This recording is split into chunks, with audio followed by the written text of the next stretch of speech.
Hello दोस्तों, मैं Tripathi begin quiz services से। जैसा कि आप जानते हैं कि यूपी में 80% बिजनेस ओनर एलआईएन नंबर को इग्नोर कर रहे हैं। एलआईएन नंबर का मतलब होता है कि लेबर आइडेंटिफिकेशन नंबर। इसको इग्नोर कर रहे हैं और इसको जानने की कोशिश भी नहीं करते हैं कि एलआईएन नंबर होता क्या है। लेकिन आज के डेट में कोई बिजनेस करने जाते हैं तो एलआईएन नंबर कंपलसरी है। एलआईएन नंबर हमें लेना ही चाहिए। आप अपने संस्था में, अपने कंपनीज में, अपने ट्रस्ट सोसाइटी जो भी आप बिजनेस रन कर रहे हैं, हर जगह इम्प्लाई होते हैं और हर जगह लेबर होते हैं। लेबर का जो रजिस्ट्रेशन होते हैं उसे ही लेबर का रजिस्ट्रेशन नंबर एक पंजीकरण किया जाता है। लेबर की पंजीकरण नंबर को ही लेबर नंबर कहते हैं, लेबर आइडेंटिफिकेशन नंबर। ये हर बिजनेस के लिए बहुत ही महत्वपूर्ण होता है। हम यही चाहेंगे कि कोई बिजनेस आप करने जाते हैं तो आपको लेबर आइडेंटिफिकेशन नंबर आपको जनरेट कराना चाहिए।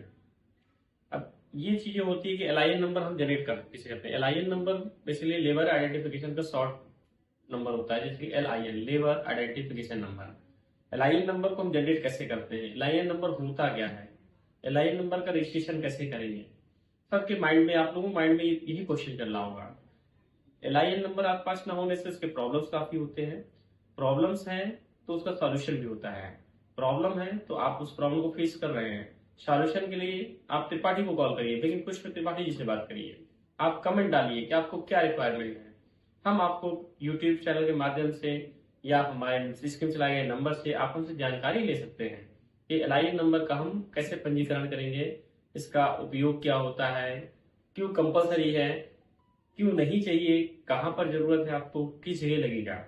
इसको हम आपको आगे इसी में विस्तार रूप से बताएंगे कि एलआईएन नंबर का पंजीकरण कैसे होता है और क्यों किया जाता है। एलआईएन नंबर से हमें क्या क्या प्रॉब्लम फेस करना पड़ सकता है। एलआईएन नंबर जो है बेसिकली बिजनेस में अगर हमारा नहीं है तो बहुत से नुकसान हो जाते हैं। गवर्नमेंट का कोई बिजनेस करने जाते हैं, अगर हम एक एग्जांपल लें, जैसे आप मैन पावर सप्लाई या सिक्योरिटी गार्ड्स या आप मैन पावर सप्लाई किसी भी संस्थान करने जा रहे हैं तो उसका तो बिजनेस पंजीकरण होता है, जैसे जीएसटी, एमएसएमई, आपका इसी तरह जो पंजीकरण है, इसी के साथ साथ में एलआईएन नंबर भी होता है। अगर एलआईएन नंबर नहीं है तो आपकी जो एलिजिबिलिटी है वो डिस्क्वालीफाइड हो जाती है। हर एक संस्था की, हर एक गवर्नमेंट संस्था की, हर एक प्राइवेट संस्था की, जहाँ पर मैन पावर सप्लाई करने जाते हैं वहां पर आपको लेबर आइडेंटिफिकेशन नंबर देना कंपलसरी है।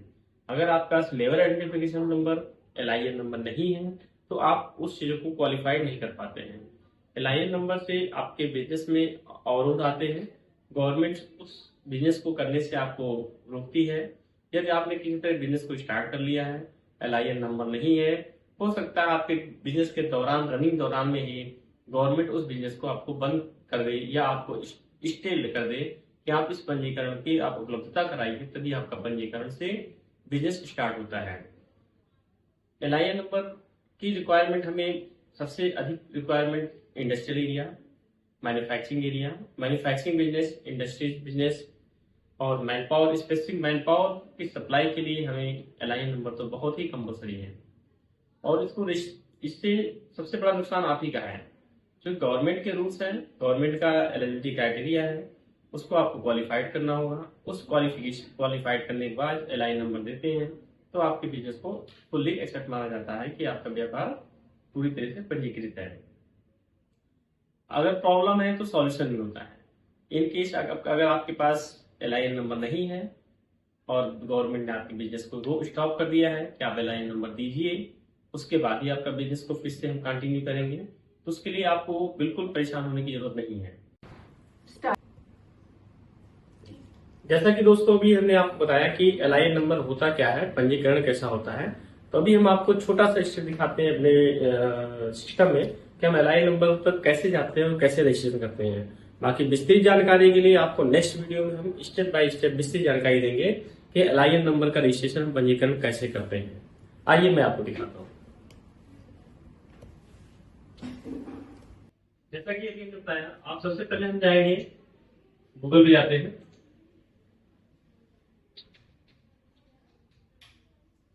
उसके बाद गूगल पे आने के बाद हम यहाँ पर सर्च करेंगे एमसीए के बारे में, एमसीए आ जाता है। एमसीए पे आने के बाद हम यहाँ पर जाएंगे, सर्विसेज को चेक करेंगे तो श्रम विभाग का पोर्टल मिल जाएगा।